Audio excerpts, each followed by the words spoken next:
mafiocracia, dice, soy el presidente Andrés Manuel López Obrador, en la mañanera, en planteamientos sobre declaraciones, supuestas declaraciones de Dámaso López Serrano, el mini leak de que hubo apoyo de un grupo del cártel de Sinaloa para pedir el voto en el 2012. El presidente ha dicho que en Morena no hay nexos, relación con grupos criminales. Me quiero imaginar, voy más allá, que el presidente rechazaría esta visión de un periodista como Ricardo Ravelo, que está exponiendo estas cosas. Pues, ¿ante qué estamos, Ricardo? Porque al presidente le han dicho de todo, pero no hay un documento, no hay una prueba contundente, y una prueba contundente no puede ser una foto con la mamá de Joaquín Guzmán Loera en Badiraguato, como lo señalaría una colega periodista, también escritora. ¿En qué sustentas esto que estás diciendo, Ricardo? Mira, si hay crimen organizado y hay en México una narcodinámica avasalladora, si hay impunidad contra el Mayo Zambada, contra el grupo de los Chapos, contra Nemesio Ceguera, contra Gil Caro Quintero, por citar algunos, quiere decir que no se está actuando. Es decir, las evidencias no se prueban. Y obviamente en un negocio ilegal es muy difícil hablar de documentos, porque no hay investigación, no hay seguimiento. ¿De dónde sacas un documento que pruebe una vinculación del presidente con el crimen organizado? Pues nunca va a existir, porque ellos tienen el monopolio de la investigación y el Estado no me estás diciendo que tú crees que hay relación del presidente con el crimen organizado, porque eso sería una aseveración muy dura. Yo creo que la hay, porque en el momento en que no se actúa, pues, ¿qué quiere decir esto? No se actúa, estamos atacando las causas. Mira, yo he platicado con mucha gente de Morena y que viene desde muy atrás, desde el PRD y desde antes del PRD. Y por lo menos 20 gentes con las que he platicado me han dicho, para que López Obrador llegara a la presidencia de la República tuvo que pactar con todos. Y esto se habla, y obviamente se referían también a los expresidentes, a la mafia del poder que él llamó en su momento. Y yo pregunté, ¿y con el crimen organizado? Pues también, porque el crimen organizado hoy es una estructura, es un aparato dentro del Estado que goza de impunidad y que le funciona al gobierno para ganar elecciones, como pasó en la intermedia del 2021, y de la cual hay denuncias con datos, hechos que están en la OEA, ante la DEA también, y ante el gobierno, ante la propia Casa Blanca, porque allá se fueron a entregar las evidencias. De tal manera que, bueno, pues que el cártel de Sinaloa esté presente en los estados que ha ganado Morena, pues no es una casualidad. Es decir, ahí están en Tamaulipas, donde no podían entrar desde hace años. Están en Veracruz, donde los Zetas tenían su hegemonía, con Fidel Herrera Beltrán en el poder y Javier Duarte. Están en Michoacán, donde pues eran prácticamente un estado impenetrable.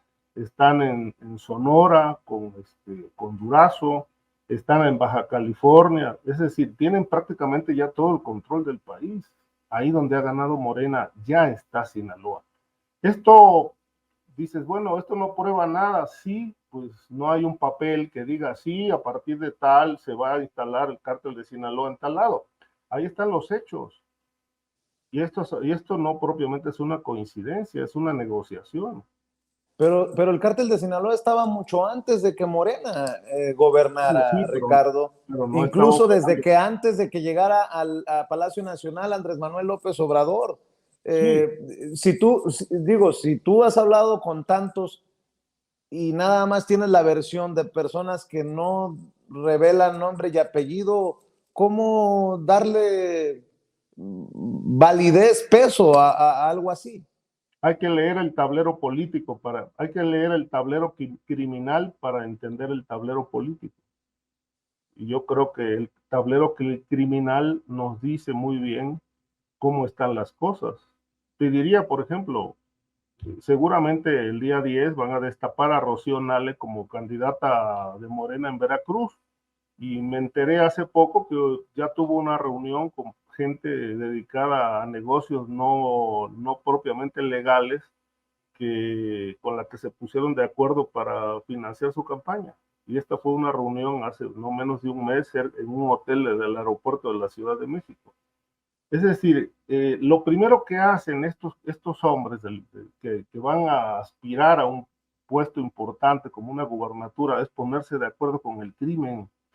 El crimen y el poder político siempre han ido de la mano, de tal manera que no hay divorcio entre criminalidad y poder político.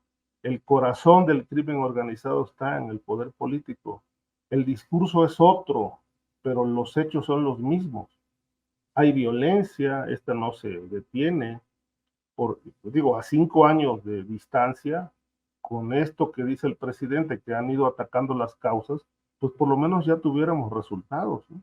Pero sigue la misma violencia, la misma actividad criminal, y obviamente pues eso es lo que va a heredar el presidente López Obrador, un país que según él es un paraíso porque hay cambios, pero por otro lado es un país que se desangra todos los días, ¿no?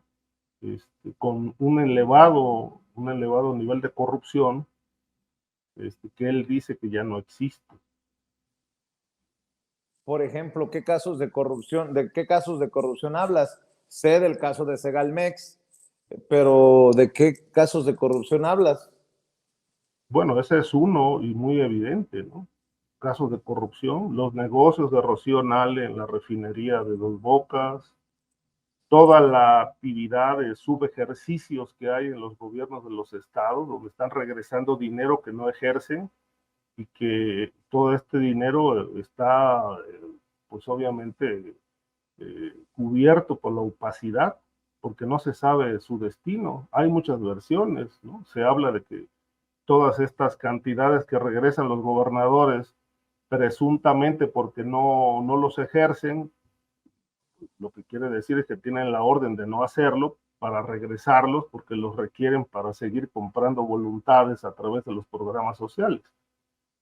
Los ayuntamientos regresan dinero, todo esto está ahí documentado, ¿no? La Auditoría Superior de la Federación tiene todos estos datos de que por falta de proyectos, presupuesto, por ejemplo, Veracruz regresó hace menos de un año cerca de 70, son 100 millones de pesos mensuales hacia la Federación, hacia la Secretaría de Hacienda, porque no los ejercieron, no había proyectos según ellos. Y todo esto le ha impactado la economía, pero esos recursos que regresan a la federación terminan en la partida secreta del presidente para manejarlo a discreción, y de eso no sabemos absolutamente nada, porque es discrecional. ¿Para qué se ¿Cómo que utiliza? una, cómo que Pues una partida secreta? Pues yo tengo entendido que esa partida secreta no existe ya, Ricardo. bueno, como tal no, pero hay una bolsa de dinero que se maneja desde la presidencia de la República. Y sirve para operación política, para eso.